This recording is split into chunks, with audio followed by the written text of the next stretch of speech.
Hello, Makala. Welcome back to Side of Learning. Faisal sir ആണ് നമ്മുടെ reading മാപ്പ് ഭൂപടങ്ങൾ വായിക്കാമെന്ന് പറഞ്ഞ ചാപ്റ്ററിന് നിർബന്ധമായിട്ടും നിങ്ങൾ പരീക്ഷയ്ക്ക് പഠിച്ചു പോകേണ്ട കാര്യങ്ങളാണ് ഞാൻ ഇന്ന് ഡിസ്കസ് ചെയ്യാൻ പോകുന്നത് ഈ ഒരൊറ്റ വീഡിയോയില്. സോ അതുകൊണ്ട് തന്നെ ഈ വീഡിയോ മുഴുവനായിട്ട് കാണാൻ വളരെ കുറച്ച് സമയമേ ഉള്ളൂ. ആ വളരെ കുറച്ച് സമയത്തിന്റെ ഉള്ളിൽ നമുക്ക് എന്ത് ചെയ്യാം, ഇതിൽ ഏറ്റവും ഇമ്പോർട്ടന്റ് ആയിട്ടുള്ള എല്ലാ കാര്യങ്ങളും ഡിസ്കസ് ചെയ്യാം. ദ ഫസ്റ്റ് വൺ എന്ന് പറഞ്ഞാൽ നമ്മുടെ ക്ലാസിഫിക്കേഷൻ ഓഫ് മാപ്പ് അഥവാ ഭൂപടങ്ങളുടെ വർഗീകരണമാണ്. ഭൂപടങ്ങൾ നമ്മൾ ആദ്യം രണ്ടായിട്ട് തരംതിരിച്ചിട്ടുണ്ട്. ബേസ്ഡ് ഓൺ ദ ഫംഗ്ഷൻ, അതിന്റെ ഉള്ളടക്കത്തിന്റെ അടിസ്ഥാനത്തിലാണ്. അതിൽ ഒന്ന് ഫിസിക്കൽ മാപ്പ്, രണ്ട് കൾച്ചറൽ മാപ്പ്. ഒന്നാമത്തെ ഭൗതിക ഭൂപടം, രണ്ടാമത്തെ സാംസ്കാരിക ഭൂപടം. അതിൽ ഭൗതിക ഭൂപടം എന്ന് പറഞ്ഞാൽ എന്താണ് മക്കളെ? ഇറ്റ്സ് എ നാച്ചുറൽ ഫീച്ചേഴ്സ് അഥവാ പ്രകൃതിദത്തമായ സവിശേഷതകൾ അടങ്ങുന്ന ഭൂപടമാണ് നമ്മുടെ ഭൗതിക ഭൂപടം എന്ന് പറഞ്ഞാൽ. നാച്ചുറൽ ഫീച്ചേഴ്സ് എന്ന് പറയുമ്പോൾ പ്രകൃതി നിർമ്മിച്ചിട്ടുള്ള വസ്തുക്കളുടെ ഭൂപടം. ഉദാഹരണത്തിന് നമ്മൾ എന്ത് ചെയ്യുക, സോയിൽ മണ്ണാവാം, അല്ലെങ്കിൽ ഫോറസ്റ്റ് കാടുകളാവാം. നാച്ചുറൽ വെജിറ്റേഷൻ കാടുകളെ തന്നെ വിളിക്കുന്നതാണ് നൈസർഗിക സസ്യജാലം എന്ന് പറയുന്നത്. അല്ലെങ്കിൽ നമുക്ക് എന്ത് ചെയ്യാം, സെലസ്റ്റിയൽ ബോഡീസ് വരുന്ന വാന നിരീക്ഷണത്തിന്റെ ഭൂപടം വരാം, അല്ലെങ്കിൽ ക്ലൈമറ്റ് കാലാവസ്ഥ വരാം. ഇതൊക്കെ എന്താണ്, പ്രകൃതി നിർമ്മിച്ചാണ്. അപ്പൊ ഈ നാച്ചുറൽ നിർമ്മിച്ചിട്ടുള്ള പ്രകൃതി നിർമ്മിച്ചിട്ടുള്ള വസ്തുക്കളുടെ ഭൂപടത്തെ വിളിക്കുന്ന പേരാണ് ഫിസിക്കൽ മാപ്പ്, ഭൗതിക ഭൂപടം എന്ന് പറയുന്നത്. അതേസമയം കൾച്ചർ മാപ്പ് അഥവാ സാംസ്കാരിക ഭൂപടം എന്ന് പറഞ്ഞാൽ എന്താ മക്കളെ അറിയോ?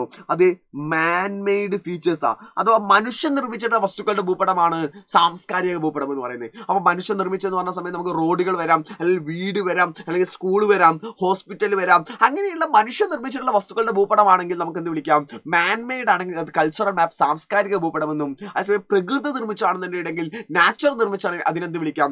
ഫിസിക്കൽ മാപ്പ് എന്നും നമുക്ക് എന്ത് ചെയ്യാൻ പറ്റും, പറയാൻ പറ്റും.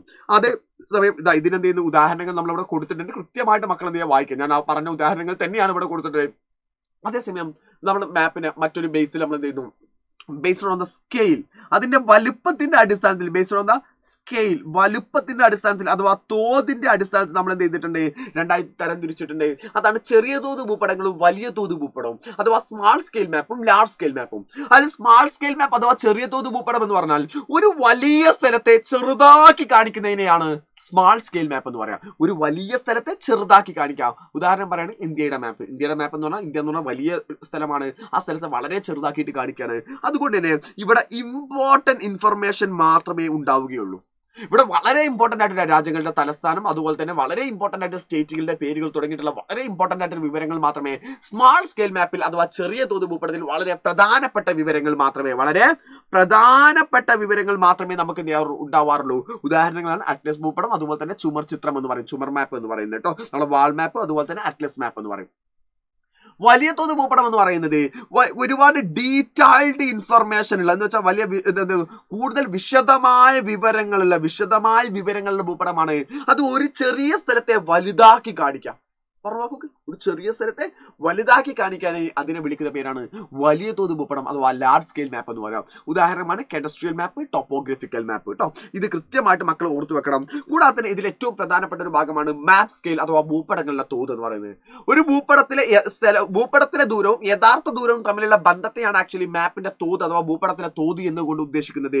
ഭൂപടത്തിലെ സ്കെയിലുകൾ നമ്മൾ മാർക്ക് ചെയ്യാറുള്ളത് 3 രീതികളിലാണ്. ഒന്നാമത്തത് സ്റ്റേറ്റ്മെന്റ് ഓഫ് സ്കെയിൽ അഥവാ പ്രസ്താവന രീതി എന്ന് പറയും. 1 സെന്റിമീറ്ററിന് 5 കിലോമീറ്റർ കൃത്യമായിട്ട് നമ്മൾ എഴുതി വെക്കുന്നതിനാണ് സ്റ്റേറ്റ്മെന്റ് ഓഫ് സ്കെയിൽ അഥവാ പ്രസ്താവന രീതി എന്ന് പറയുന്നത്. അതേസമയം രണ്ടാമത്താണ് റെപ്രസെന്റേറ്റീവ് ഫ്രാക്ഷൻ അഥവാ ഭിന്നക രീതി എന്ന് പറയും. ഈ ഭിന്നക രീതി എന്ന് പറഞ്ഞാൽ 1:5 lakh എന്നുള്ള ഈസ്റ്റ് അഥവാ റേഷ്യോ വെച്ചുകൊണ്ട് എഴുതുന്നതിനാണ് നമ്മൾ റെപ്രസെന്റേറ്റീവ് ഫ്രാക്ഷൻ ഭിന്നക രീതി എന്ന് പറയുന്നത്. മൂന്നാമത്താണ് ലീനിയർ സ്കെയിൽ അഥവാ രേഖാ രീതി എന്ന് പറയുന്നത്. അതൊരു സ്കെയിൽ വരച്ചു വെച്ചുകൊണ്ട് ചെയ്യുന്നു, നമ്മൾ മാപ്പിലെ ദൂരം അളക്കുന്നതാണ്. സോ ഇങ്ങനെ 3 രീതിയിലാണ് മാപ്പിലെ സ്കെയിൽ ഉള്ളത്. അതിന്റെ ഡീറ്റെയിലുകൾ പഠിക്കണം. അതിന്റെ ഡീറ്റെയിലുകളൊക്കെ നമ്മുടെ ലൈവുകളിൽ നമ്മൾ ഡിസ്കസ് ചെയ്യുന്നുണ്ട്. ഒരു ലൈവ് പോലും മക്കളെ മിസ്സാക്കരുത്. നമ്മുടെ പരീക്ഷ 20-ാം തീയതിയാണ്. 20-ാം തീയതി നമുക്ക് അടിപൊളിയാക്കിയിട്ട് എക്സാം എഴുതാൻ പറ്റണം. സോ മക്കളെ, ഇതുപോലത്തെ വീഡിയോകൾക്ക് വേണ്ടിയിട്ട് ഈ ചാനൽ സബ്സ്ക്രൈബ് ചെയ്യാത്ത ആരെങ്കിലും ഉണ്ടെങ്കിൽ വീണ്ടും എന്ന് പറയാനല്ല, ആരെങ്കിലും സബ്സ്ക്രൈബ് ചെയ്യാത്ത ആളുകളുണ്ടെങ്കിൽ നിർബന്ധമായിട്ട് സബ്സ്ക്രൈബ് വെച്ചോ.